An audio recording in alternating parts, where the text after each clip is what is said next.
News of the day with Piers Morgan, host of Piers Morgan Uncensored on Fox Nation. Good morning. Good Probably morning. Good afternoon where you are, Piers. Good morning. What is it over there?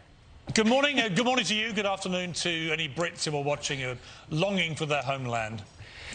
Yeah, we have huge ratings all across the world. We often talk about our ratings in America, but we should talk more about the fact that people all across the world watch Fox. It's true. So you're right. I appreciate you welcoming in Brits who are watching as well this afternoon. Piers, big numbers over here at Fox, not big numbers for Joe Biden. Latest approval rating shows 39% with a 56% disapproval rating. That's essentially inverse from where he was you're right. I didn't 1 year notice that. ago. Yeah, it's flipped.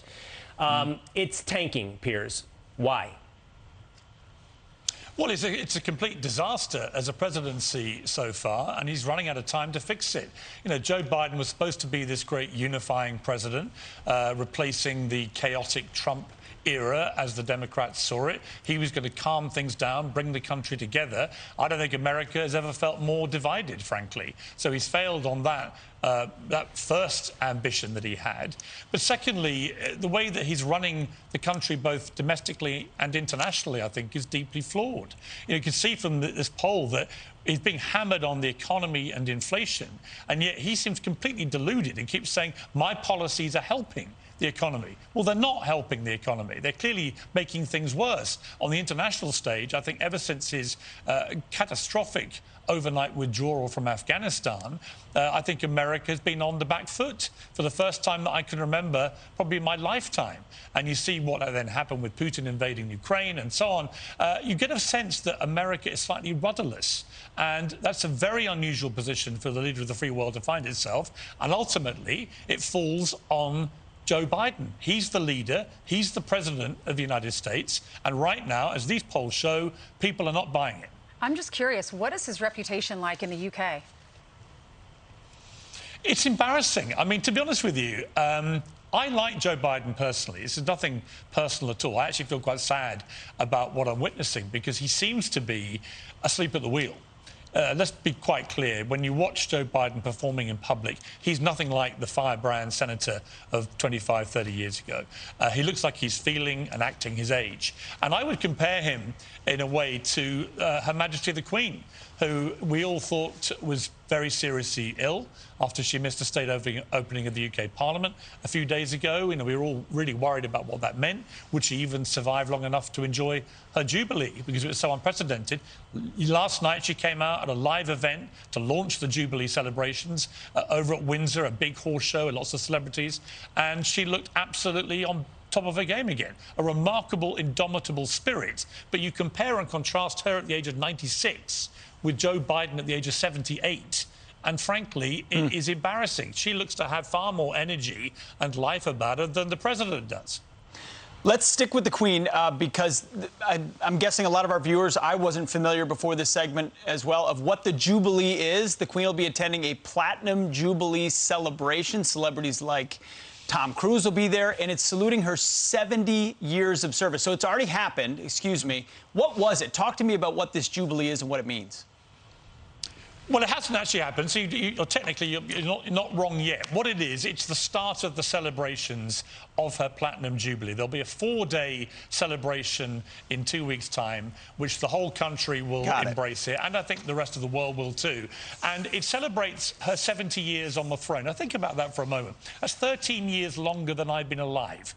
Certainly a lot longer than any of you have been alive. And in that time, she's met, I think, 14 American presidents, 14 British prime ministers, 100 other world leaders. There was a moment last night where Tom Cruise, who I guess is normally the most famous guy in the room, even he had to take a back seat. He attended in person this event. And he said something actually I thought quite poignant. He said what she's achieved, her accomplishment is historic. She's met presidents, world leaders, people from all walks of life, not just Americans, but the world knows the dignity, devotion and kindness that is what I've always felt for her. Someone that understands her position and has held it through a history that's just been extraordinary for 70 years. I thought that perfectly encapsulated what the Queen is about. She's not an elected official. It's a hereditary position. She became Queen when she was in her mid-20s, and she has ruled for 70 years, making her one of the longest, well, certainly the longest-serving British monarch, but also one of the longest-serving leaders of any kind, royal, secular, religious, political, that there's ever been in the history of planet Earth. And I think that as she reaches, towards the end of her life, her health has been poor, as I said, it is a unique opportunity, I think, for the world to just go, you know what, whatever the thoughts of monarchies and the rest of it, this woman, this queen, has been utterly exemplary and a template, really, in how to have what I call a stiff British upper lip. You know, you never see her emoting in public. She never complains. She never explains. She never gives interviews. She's the complete antithesis of modern-day public figures and celebrities who can't wait to tell us all their feelings all the time. She just is there as a constant presence that we find in our country very comforting, particularly in difficult times. That's wonderfully put, Piers. In a world where we throw away yesterday like it's garbage, you're exactly right. We're looking at a consistency that spans decades, and you just piqued my curiosity. And I hate to put you on the spot. So 70 years puts her in what kind of context when it comes to the British monarchy?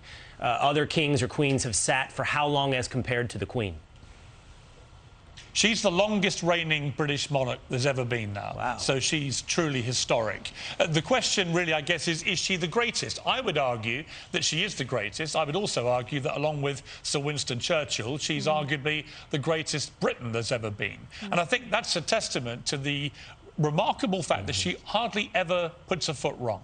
You literally could count on one hand anything that would even constitute a vague error of judgment in her entire reign and her entire lifetime. And that is so unique for any public figure. You could compare her to some other great monarchs, Victoria, Queen Elizabeth I, who many think was perhaps the greatest. But I would say this Queen, Elizabeth II, for a number of reasons, not least having to deal with a monarchy going through the modern world and social media and all these new pressures that come onto an institution like that. I think she's been completely exemplary. And I do think, from all the American friends of mine that I have, that even if they don't really believe in what a monarchy is, even if they find it a bit crazy that you have to bow and scrape to these people, I think there is a universal respect for this Queen and what she's achieved. And, of course, it does raise for us in Britain a massive question mark about what happens when she's no longer with us. And we have to now think about that, which we've never had to. She's clearly showing signs of her age. She's 96. She's been in ill health. And although last night she came out smiling and beaming and making us all feel good, we know the clock is ticking to a time when we no longer have her. And I think that the whole future of the British monarchy after the Queen passes is going to be a massively contentious issue. There are a rising number of people, both here and around the world, who think that the monarchy has had its day, that it's anachronistic, that you can't have it in a modern, progressive world. There are others like me who think that because it's so unique, we are very lucky to have this monarchy here. And I happen to like Prince Charles and Prince William, who will then succeed him. But there will be big question marks, make no doubt about it, about whether, after this Queen passes, whether there should even be a British monarchy going forward. You know, over the weekend I watched a movie about Queen Victoria, and gosh, what a story, what a love story. And we know, I don't know if this is accurate, but I watched The Crown, and the Queen, her love story, her love for Philip was very apparent throughout their lives, even though they struggled in their relationship a few times, but how they overcame that. It was just a beautiful picture.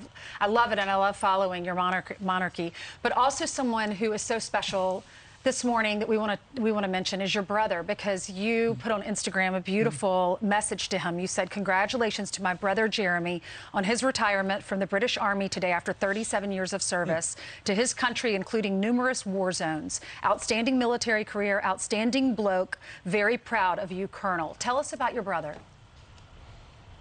Yeah, he's about a year and a half younger than me. He joined the army in his teens, the British Army, and he went on this extraordinary adventure around the world. He served alongside American forces in Afghanistan, in Iraq, and other war zones. He's been decorated by the Queen, actually, for his services to his country. He's an extremely gutsy and, like most people in the military, very humble guy. He's someone that never complains about his lot, even when he's stuck in a tent in the howling winds of Afghanistan for 6 months. He never complains. He believes in duty and service, very like the Queen in that regard. And I'm very proud of him. We all are in the family. But it's an amazing thing, isn't it? 37 years serving your country. And I think it's always important to note these moments. He got a big reaction when I posted that picture, which I was thrilled about, but mainly because when I checked the responses to what I posted, so many of my brother's former servicemen who'd worked under him were sort of queuing up to pay tribute to what a great guy he was. And that actually meant so much to him, as it would, I think, to anybody in the armed forces, whether you're in Britain or America or whatever. You know, you go through these extremely tough times in the military. You risk your life for your country. And I think just to give him a day where he was able to read all these wonderful tributes from people that he may not have seen since a battlefield 20 years ago was a special thing for me to be able to do for him, but more importantly, a very special thing for him to be able to read. And I was really glad about that. Well, congratulations to Colonel Jeremy Morgan, an ally of ours across the pond And everyone after 37 says it's years. your twin, Yeah. Piers. Y'all look so much alike. Great service. We salute him. Well, I always say that I got the hair, he got the balls. That's good we stuff. love you, Piers. That's why we'll be watching Piers Morgan uncensored. There you go. On Fox Nation, weekdays at 4:30 p.m. Eastern Time. All right, Piers. Good afternoon. Thank you, Piers. Thank you. Great to talk to you. All the best. Always fun. Every Monday. It is a